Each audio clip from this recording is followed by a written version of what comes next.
আসসালামু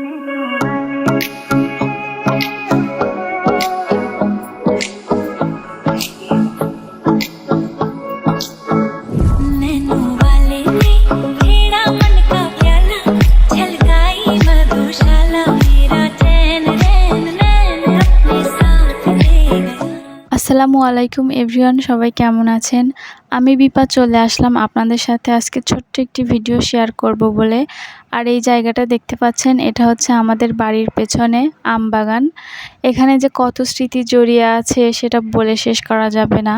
আসলে সময়ের সাথে সাথে সব কিছুই পরিবর্তনশীল। একটা সময় ছিল যখন এখান থেকে কোনো ঘাস ছিল না, ছোট বড় সবার চলাচল ছিল অনেক বেশি, কিন্তু দেখুন এখন চলাচলটাও কমে গেছে। হাতে ফোন এসে আর বাড়ির পেছনে আসাও হয় না। আর দেখুন রাস্তাটা একদম বন্ধ হয়ে গেছে ঘাসে।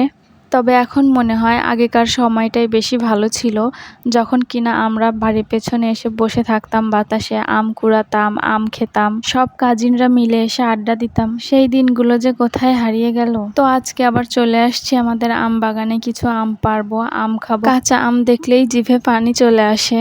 আমরা কয়েকটা আম পেড়ে নিয়েছিলাম মাখিয়ে খাবো বলে, কিন্তু এই আমগুলো দেখে আর সামলাতে পারিনি। সেই ছোট্টবেলার মতো একটা ব্যাগের মধ্যে আমরা আম নিয়ে সেটাকে গাছের সঙ্গে জোরে বাড়ি দিয়ে আমটাকে ফাটিয়ে নিচ্ছিলাম।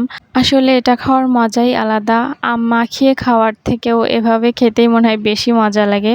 আবার আমরা স্কুলে গিয়েও দরজার চিপার মধ্যে আম এভাবে দিয়ে ফাটিয়ে খেয়েছি বান্ধবীদের সাথে।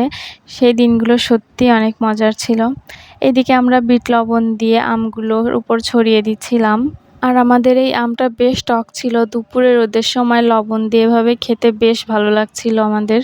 আর এই গরমে দেখুন বিড়ালটা ঘাসের মধ্যে কিভাবে শুয়ে আছে, দেখতে খুব ভালো লাগছিল, তাই একটু ভিডিও করে নিয়েছি।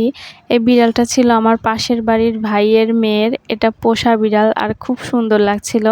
বিড়ালটার নাম ছিল সম্ভবত বাহাদুর। এইদিকে আমরা কিছুক্ষণ পরে বাড়ি চলে আসি এবং আমগুলোকে কেটে একটা গ্রেটারের সাহায্যে কুচি কুচি করে নিই। যেহেতু আমটা আমার অনেক বেশি টক ছিল, তাই আমি এভাবে কুচি কুচি করে নিয়েছি। আমি টক খুব পছন্দ করি, কিন্তু খুব বেশি টক খেতে পারি না, দাঁত টক হয়ে যায়। এইদিকে কেটে রাখা আমের উপর আমি মরিচের গুঁড়া, সরিষার তেল এবং লবণ দিয়ে মাখিয়ে নিচ্ছিলাম একটি চামচ দিয়ে। চামচ দিয়ে মাখতে আমার বেশি ভালো লাগছিল না, তাই আমি পরে হাত দিয়ে মাখিয়ে নিয়েছি।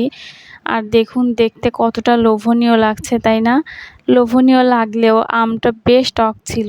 আর আমটা মুখে দেওয়ার পরপরই চোখ মুখের অবস্থা একদম দেখার মতো ছিল, যাকে বলে বিশ্ব টক। তবুও আমরা বেশ মজা করেই খাচ্ছিলাম।